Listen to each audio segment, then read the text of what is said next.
Let's go to the WRAPCOLS and WRAPROWS, and I expect my pronunciation is correct.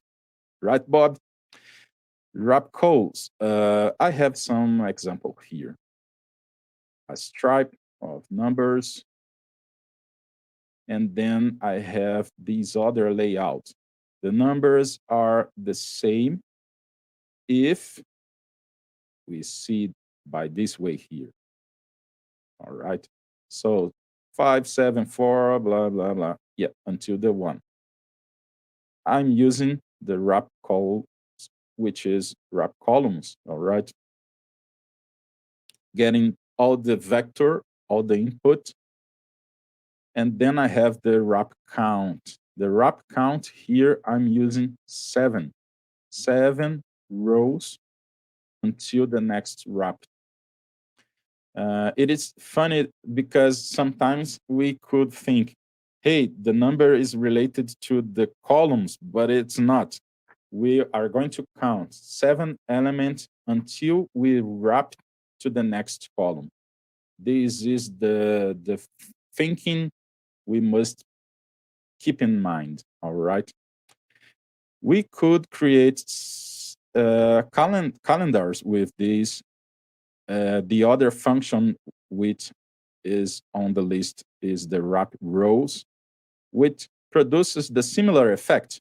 So if I have a single column, which I believe will be the most common use case, I can use the wrap rows on the same with the same behavior, but the number we are going to use here, the wrap count, is the number of elements until I wrap the numbers to the next row. All right. Unwrap. Somebody is asking about the unwrap. You want to bring all the numbers again, right? Yes, we can undo the things if we use to here.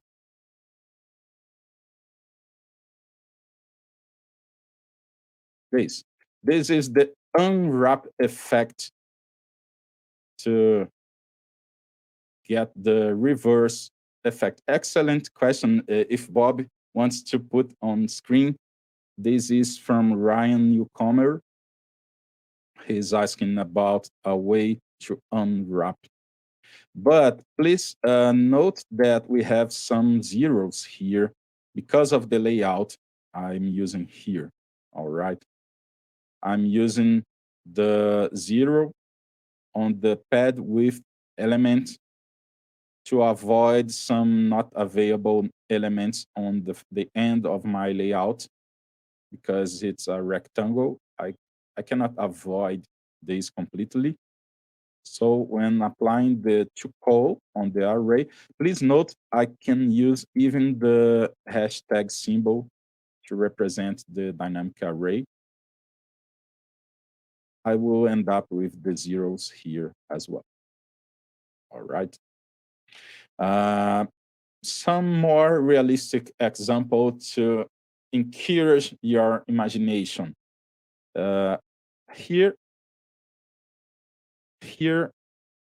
on this red area, I have a sort of calendar that I made using these functions. Here, let's see what I have.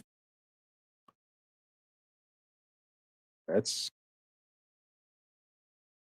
the function here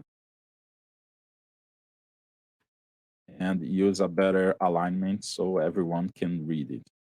I have let function, an input, then I use the wrap rows. I'm using sequence because the month must have a specific number of days, but sometimes we cannot, basically most of the times, we cannot simply start the counting here on the corner. All right, the months will be different. So I have some trick here to compensate the starting. I did it manually the compensation here to force to start on Wednesday, but I have some end of month and weekdays here suggesting that you can use them to become dynamic. This starting point here should be dynamic if you use other functions like end of month and weekday. Specifically, the starting point will be influenced by the weekday of the first date, and this here is related to February, for example, December, all the months that vary from 31 and 30. All right, but they are not new functions, and I will not cover this. I am just giving as a suggestion. They are not new, and as Bob said, we have some other functions to cover.